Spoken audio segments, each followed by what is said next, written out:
Hi, my name is Ben Shepard, and I'm the Chief Investment Strategist here at GIS. We've gotten a raft of positive economic data so far in 2013. Here in the U.S., housing starts were up 12% last year.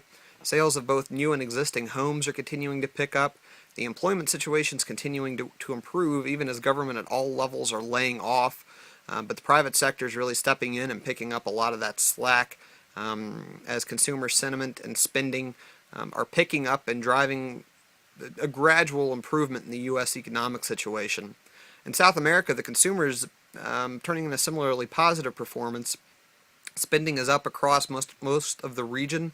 Confidence is picking up. In Mexico in particular, a number of reforms are being pushed through which are liberalizing their economy and working towards making it more competitive.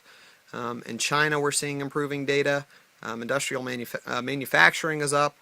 Energy production is up, which is a good sign. The business activity is continuing to improve. The PMI indexes there are on the uptick. So really overall 2013 is looking like a very positive year with the exception of Europe.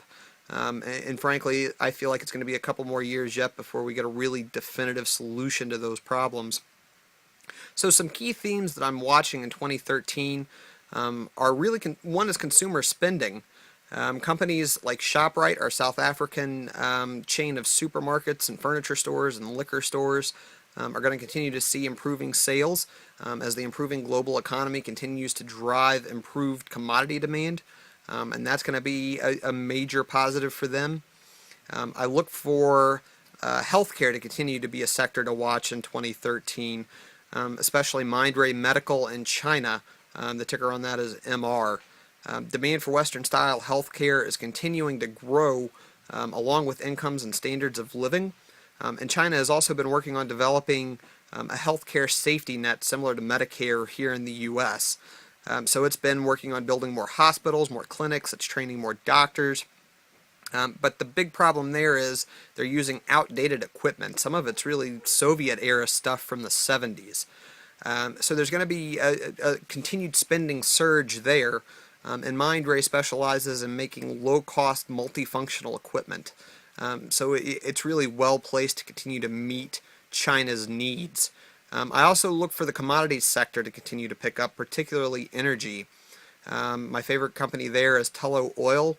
It trades in London, ticker TLW. Basically, right now it's working on developing the Jubilee field off the west coast of Africa. It's one of the largest oil finds in decades. It's kind of similar to the Tupelo field off the coast of Brazil.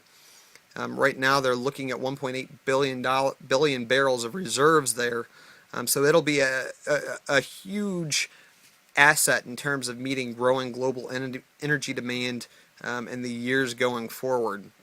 So those are just a few of my plays that I think will really benefit from a continued improvement in the global economy as we continue to move through 2013, and I'm going to continue to monitor all of these trends as the year progresses.